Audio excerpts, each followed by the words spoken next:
nggak salah informasi. Satrio Piningit menurut Al-Quran. Cahyo Noyo Sworo.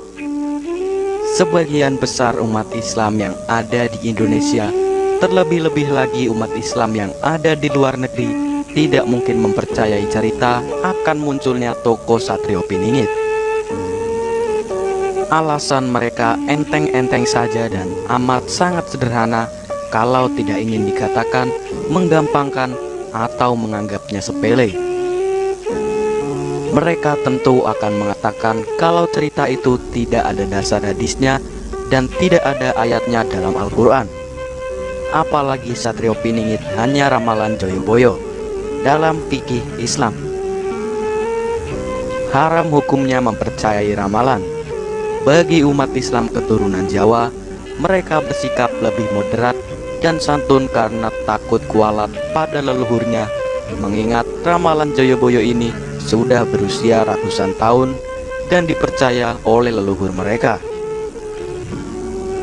Umat Islam yang bergaris keras tegas, yang menghitam putihkan persoalan, yang mengharamkan ramalan, bersikap ambivalen dan pembual.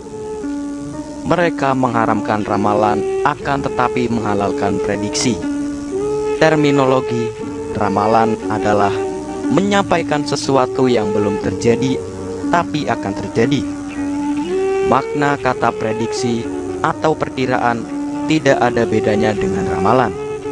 Prediksi atau perkiraan dapat diterima oleh umat Islam karena rentang waktu kejadiannya relatif singkat.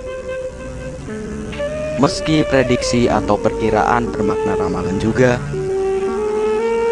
parameter untuk mengetahui benar tidaknya sebuah ramalan hanya dua.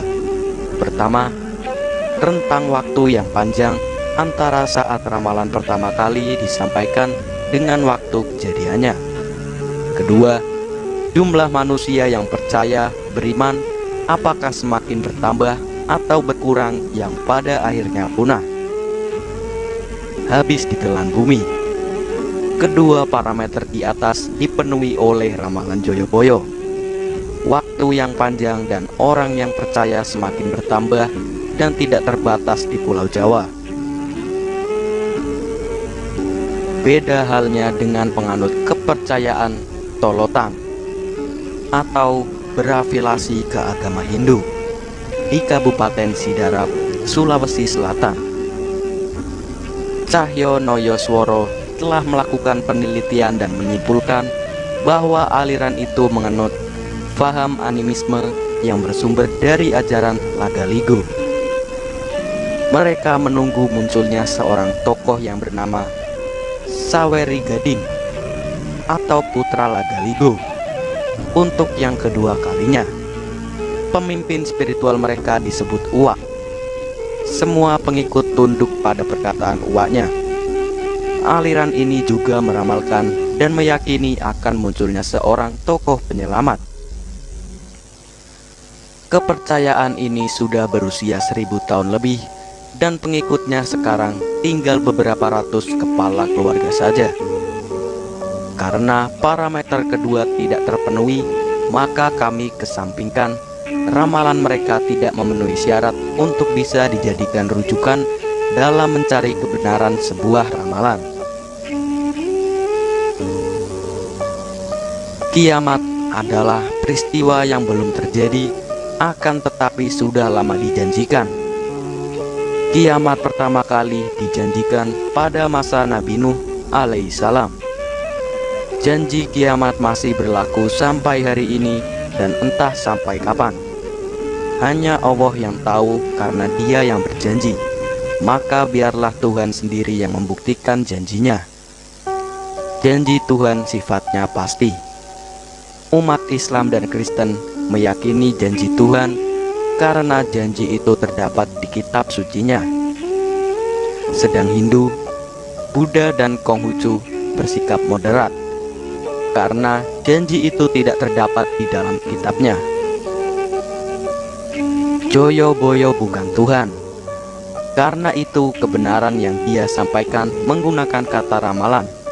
Sebab Hanya kata itu yang pas digunakan untuk membedakan dirinya dengan Tuhan, meskipun apa yang disampaikan sama-sama mengandung nilai kebenaran.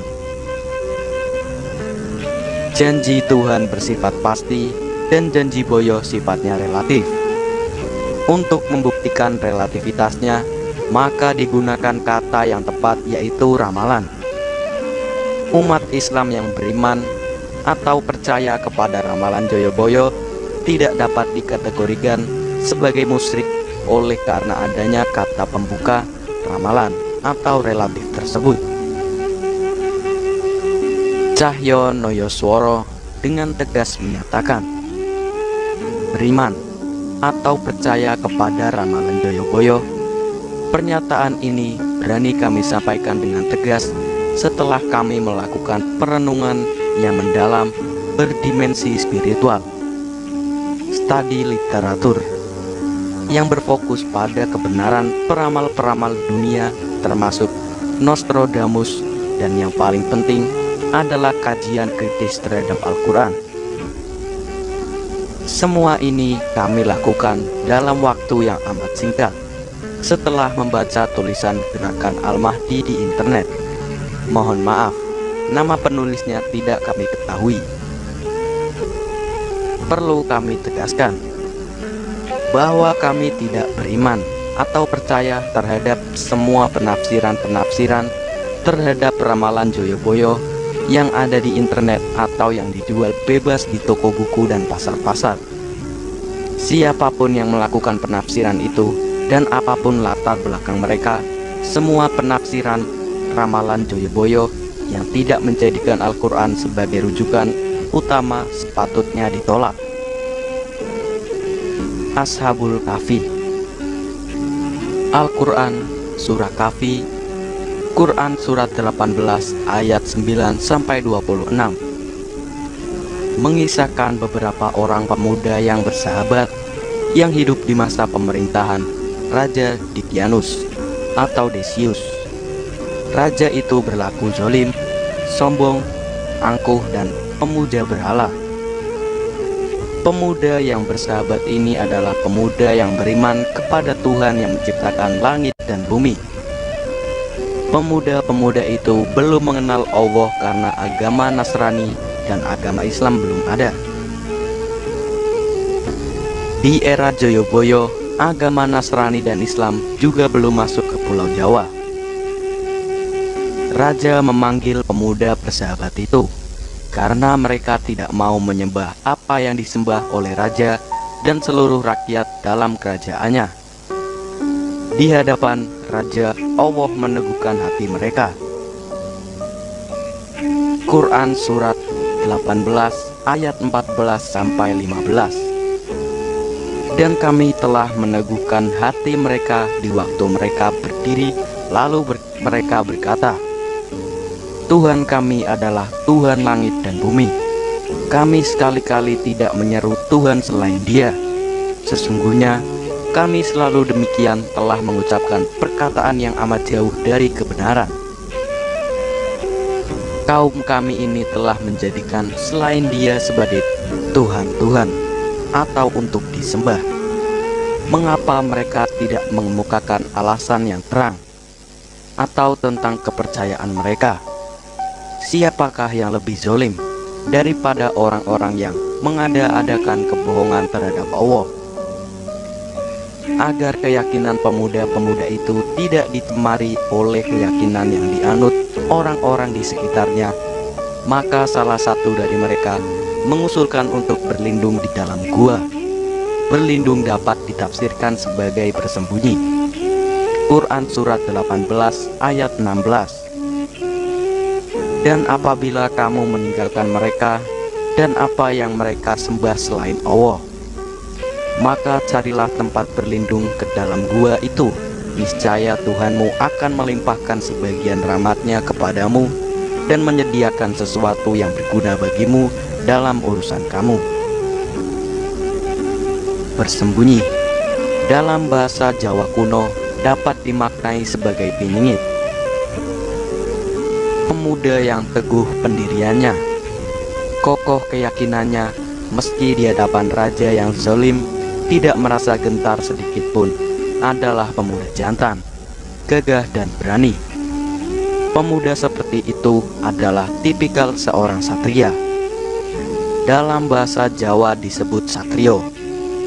Umat Islam yang ada sekarang ini adalah umat yang hidup dan tunduk pada kekuasaan raja yang bernama hawa nafsu. Segala tindakannya, laku dan perbuatannya, semua yang dilaksanakannya berdasarkan kehendak nafsu dan untuk tujuan nafsu.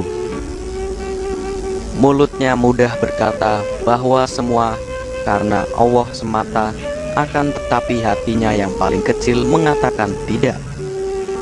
Mereka memiliki tujuan lain, yaitu untuk mendapatkan uang. Dengan bahasa yang lebih dihaluskan, rezeki Allah. Hal itu tidak dilarang dalam agama, malah dianjurkan dengan tujuan agar umat Islam bisa hidup sejahtera dan berkecukupan, kemudian membagi rezekinya dalam bentuk zakat dan sodako. Semua kebaikan dan semua perintah agama yang dilaksanakan dengan taat, balasannya dibayar tunai oleh Allah, bahkan disegerakan, karena Allah tahu bahwa manusia memiliki kecenderungan sifat tergesa-gesa. Janji-janji Allah kepada manusia dibayar tunai di dunia ini. Dengan begitu, di padang mahsyar nanti posisi janji Allah kepada manusia menjadi zero. Jika Allah ingin memberi lebih kepada hambanya yang Dia kehendaki, maka itu adalah hak prerogatif Allah sebagai Tuhan terhadap hambanya. Hak prerogatif ini hanya diberikan kepada mereka yang di masa hidupnya melaksanakan tauhid murni kepada Allah Subhanahu wa Ta'ala. Orang yang melaksanakan tauhid murni adalah orang yang setiap perkataannya dan setiap perbuatannya bukan atas keinginan dirinya, akan tetapi murni atas kehendak Allah dan di bawah pengawasan Allah Subhanahu wa Ta'ala. Orang-orang melaksanakan tauhid murni kepada Allah Subhanahu wa Ta'ala memiliki mental dasar sebagai seorang kesatria, karena mereka ditempatkan di dalam sebuah arena perjuangan untuk membawa misi Allah Subhanahu wa Ta'ala. Seluruh nabi dan rasul, jika tidak memiliki mental kesatria, tidak akan mungkin bisa bertahan menghadapi semua tantangan yang berat.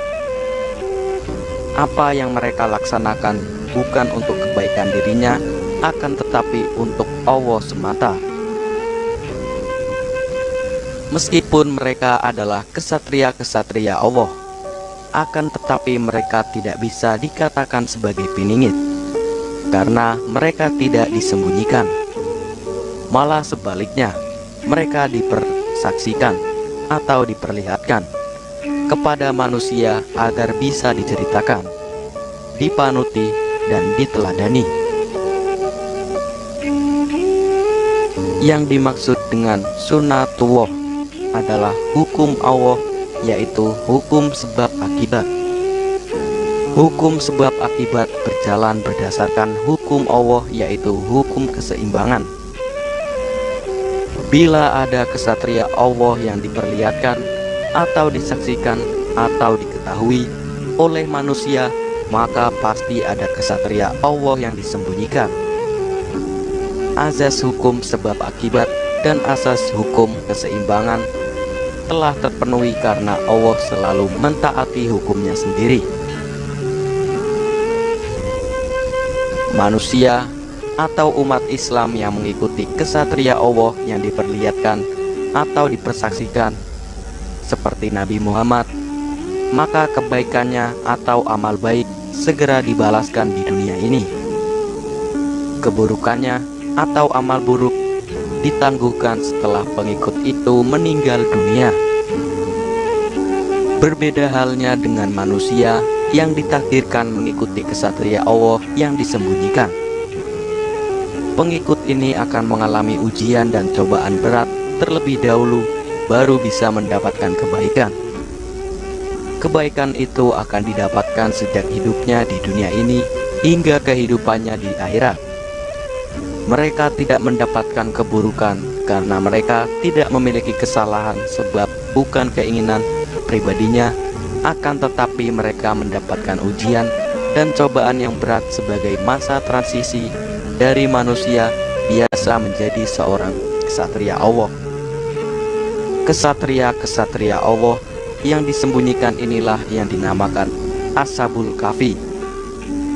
Quran surat 18 ayat 9-13.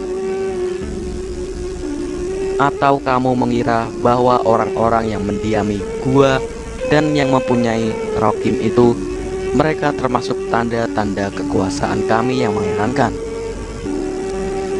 Ingatlah, tatkala pemuda-pemuda itu mencari tempat berlindung ke dalam gua, lalu mereka berdoa,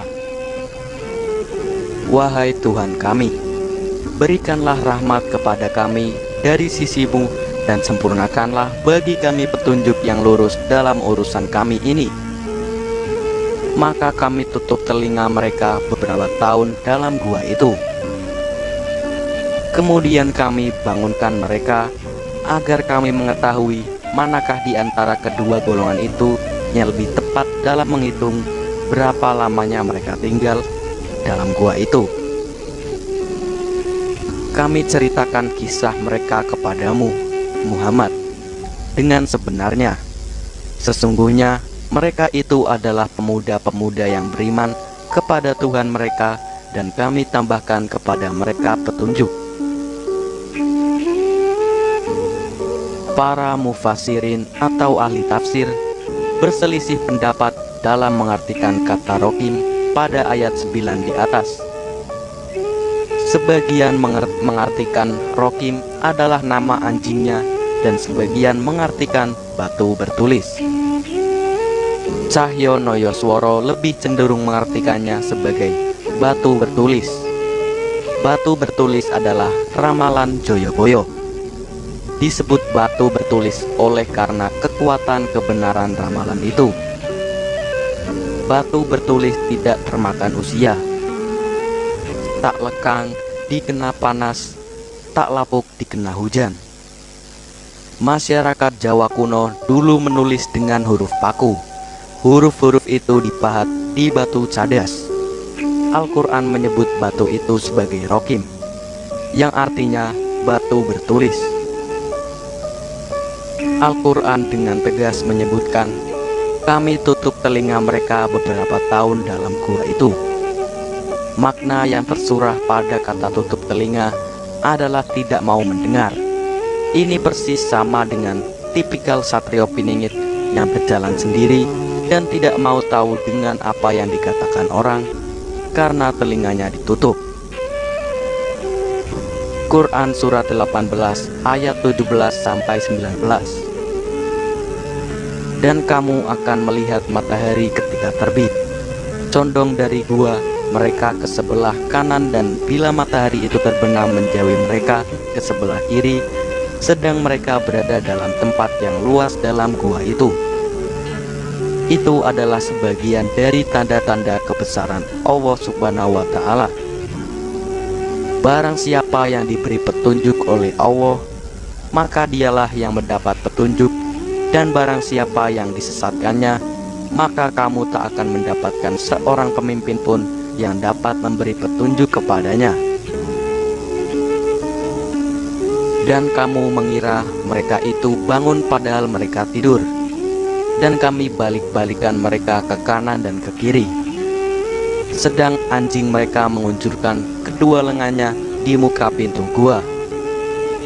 Dan jika kamu menyaksikan mereka, tentulah kamu akan berpaling dari mereka dengan melarikan diri, dan tentulah hati kamu akan dipenuhi dengan ketakutan terhadap mereka.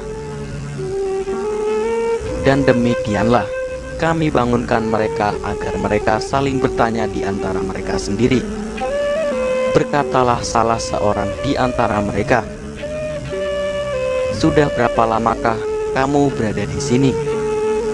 Mereka menjawab, "Kita berada di sini sehari atau setengah hari. Berkata yang lain lagi, Tuhan kamu lebih mengetahui berapa lamanya kamu berada di sini. Maka suruhlah salah seorang di antara kamu pergi ke kota dengan membawa uang perakmu ini, dan hendaklah dia lihat manakah makanan yang lebih baik. Maka hendaklah dia membawa makanan itu untukmu, dan hendaklah dia berlaku lemah lembut, dan janganlah sekali-kali menceritakan halmu kepada seseorang pun. Ayat 17 dan 18 di atas secara jelas dan terang-terangan menyebut pemuda-pemuda yang bersahabat itu ditidurkan di dalam gua. Bukan satu orang, tetapi beberapa orang. Al-Quran merahasiakan jumlah pastinya. Ayat 22, justru yang Al-Quran sebut dengan pasti adalah seekor anjingnya dalam posisi yang mengunjurkan lengannya di muka pintu gua. Makna ditidurkan sama dengan disembunyikan. Dalam versi ramalan Joyoboyo sekali lagi ditegaskan disebut piningit.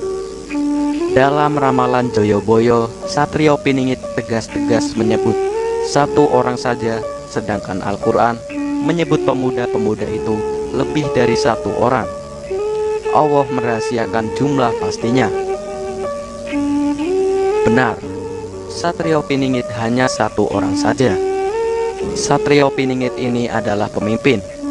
Pemuda-pemuda yang dimaksud dalam Al-Quran yang jumlahnya dirahasiakan adalah murid-murid sekaligus sebagai pengikut setia Satrio Piningit. Dalam ramalan Joyoboyo, Satrio Piningit disebut memiliki murid. Jumlahnya tidak disebutkan. Al-Quran mengisahkan keberadaan seekor anjing. Anjing adalah simbol kesetiaan dan persahabatan. Tidak ada binatang yang paling setia kepada tuannya kecuali anjing. Tidak ada binatang yang paling mudah bersahabat dengan manusia kecuali anjing. Kuda dan kucing termasuk binatang yang bisa bersahabat dengan manusia, akan tetapi keduanya tidak memiliki kesetiaan. Murid-murid Satrio Piningit amat sangat setia kepada Satrio Piningit. Mereka tahu betul siapa Satrio Piningit yang sesungguhnya, akan tetapi mereka menjaga dan menutup rapat-rapat rahasia itu sampai saat waktunya tiba. Posisi anjing di depan pintu gua memberi makna bahwa kesetiaan murid akan dibuktikan dengan menjaga mulut mereka atau pintu gua agar tidak memberitahukan kepada siapapun sosok Satrio Piningit yang sebenarnya. Antara murid yang satu dengan murid lainnya memiliki persahabatan yang kental. Mereka memiliki hakikat sejatinya sebuah persaudaraan. Semua murid-murid Satrio Piningit adalah laki-laki, meskipun memiliki istri dan anak, namun istri dan anak-anaknya itu tidak dimasukkan dalam kategori murid. Kata yang tepat menyebut istri dan anak-anak mereka sebagai pengikut Satrio Piningit. Murid-murid Satrio Piningit memiliki kekuatan, memiliki semangat bak pemuda tangguh, tak terkalahkan, dan selalu siap melaksanakan perintah Satrio Piningit. Dalam melaksanakan perintah itu, mereka memiliki kesadaran prima, kecermatan dan kewaspadaan yang tinggi, sebagai makna ayat 20 di bawah ini. Sesungguhnya jika mereka dapat mengetahui tempatmu, niscaya mereka akan melempar kamu dengan batu atau memaksamu kembali kepada agama mereka. Dan jika demikian, niscaya kamu tidak akan beruntung selama-lamanya. Pemuda-pemuda Ashabul Kahfi tidak membawa misi agama karena di masanya belum ada agama Nasrani dan agama Islam. Mereka hanya memiliki keyakinan diri tentang adanya Tuhan. Pemuda itu meminta kepada penduduk agar di atas gua dibuat rumah peribadatan.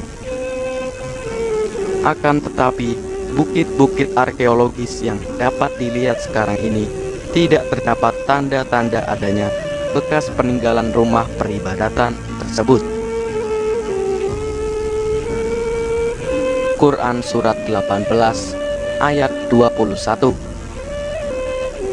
Dan demikian pula kami mempertemukan manusia dengan mereka, agar manusia itu mengetahui bahwa janji Allah itu benar, dan bahwa kedatangan hari kiamat tidak ada keraguan padanya. Ketika orang-orang itu berselisih tentang urusan mereka, orang-orang itu berkata, "Dirikanlah sebuah bangunan di atas gua mereka. Tuhan mereka lebih mengetahui tentang mereka." Orang-orang yang berkuasa atas urusan mereka berkata, "Sesungguhnya kami akan mendirikan sebuah rumah peribadatan di atasnya." Manusia yang hidup sekarang ini masih dapat menyaksikan Gua Ashabul Kahfi di dekat Damaskus. Di atas gua itu hanya ada batu cadas yang gersang dan tidak terdapat tanda peninggalan rumah peribadatan. Ramalan Joyoboyo juga tidak menyebut bahwa Satrio Piningit membawa misi agama tertentu. Tidak ada agama yang dia benarkan dan tidak ada agama yang disalahkan. Rumah peribadatan di atas gua Kahfi hanyalah simbol yang bisa memberi pencerahan kepada kita bahwa posisi yang dimiliki Satrio Piningit sangat strategis, karena posisi dia berada di bawah tahta Tuhan atau rumah peribadatan. Dalam versi ramalan Joyoboyo, posisi Satrio Piningit disebut sebagai anak dewa berwujud manusia. Quran Surat 18 ayat 22. Nanti ada orang yang akan mengatakan jumlah mereka adalah 3 orang, yang keempat adalah anjingnya. Dan yang lain mengatakan jumlah mereka adalah 5 orang, yang keenam adalah anjingnya, sebagai terkaan terhadap barang yang gaib. Dan yang lain lagi mengatakan jumlah mereka 7 orang, yang kedelapan adalah anjingnya. Katakanlah, Tuhanku lebih mengetahui jumlah mereka. Tidak ada orang yang mengetahui bilangan mereka kecuali sedikit.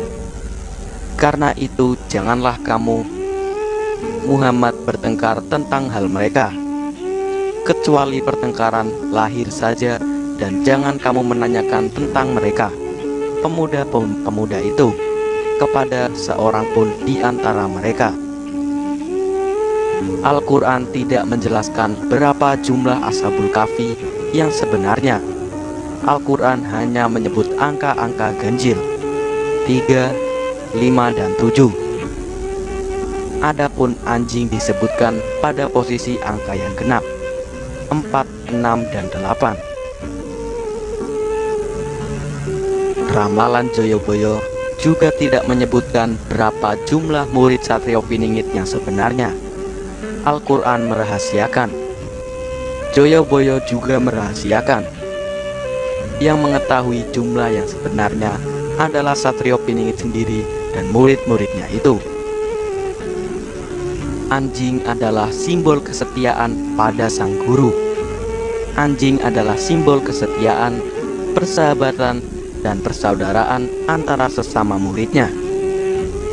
Jika manusia mengatakan murid Satrio Piningit jumlahnya banyak, maka kamu salah karena jumlahnya sedikit. Jika kamu katakan sedikit, maka kamu salah karena jumlah mereka banyak. Jika kamu katakan hitungan mereka genap, maka kamu salah karena hitungan mereka ganjil.